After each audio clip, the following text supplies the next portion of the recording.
Hi friends, स्वागत है आपका हमारे यूट्यूब चैनल नॉलेज स्टॉक में। हम प्रश्नावली 1.5 कर रहे थे। तो प्रश्न नंबर 2 क्या दे रखा है, ज्ञात कीजिए। पहला सवाल है 9 की घात 3/2। अब देखो हमें 9 का वर्गमूल करना है।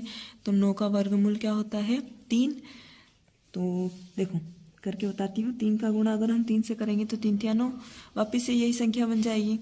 तो 9 का वर्गमूल होता है 3 और उसका हम लगा देंगे घात या उसका वर्ग 2, और पूरे का वर्ग कितना है 3/2। अब देखो ये वाली घात का और इस वाली घात का गुणा कर देंगे हम। तो 3 की घात 2 गुणित 3/2। तो देखो 2 से 2 कट जाएगा। तो ये हो जाएगा 3 की घात 2, मतलब 3 का गुणा करना है हमें 3 बार। तो 3 तिया 9 और 9 तिया 27, मतलब उत्तर कितना है हमारा 27 है।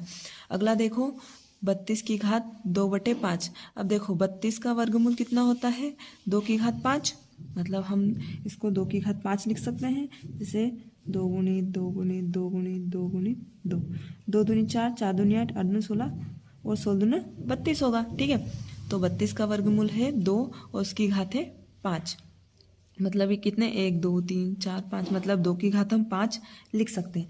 और पूरे की घात कितनी है 2/5। अब दोनों घात का गुणा करेंगे तो 2 की घात 5 गुणित 2/5, तो 5 से 5 कट जाएगा। तो यहाँ कितना बचेगा 2 की घात 2। अब मतलब 2 का गुणा 2 से करेंगे तो 2 दूनी 4 होगा। अब अगला क्या दिया है 16 की घात 3/4। तो 16 का वर्गमूल कितना होगा 2 की घात 4। अभी हमने ऊपर देखा था 2 दूनी 4, 4 दूनी 8, 8 दूनी 16। तो हम इसको लिख देंगे 2 की घात 4 और पूरे की घात है 3/4। अब देखो घात का गुणा करेंगे तो 2 की घात 4 गुणित 3/4, तो 4 से 4 कट गया तो 2 की घात 3। अब 2 की घात 3, तो ये हो जाएगा 2 गुणित 2 गुणित 2, 2 दूनी 4, 4 दूनी 8, तो उत्तर कितना होगा 8 होगा। अगला देखते हैं 125 की घात -1/3।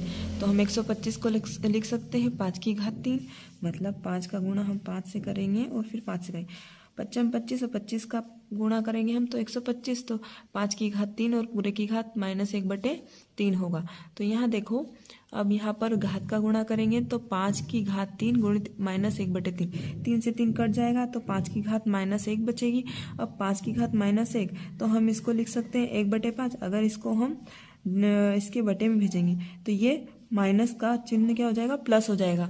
तो आई होप आपको हमारा वीडियो समझ में आया। प्लीज़ हमारे चैनल को सब्सक्राइब करें। Thanks for watching.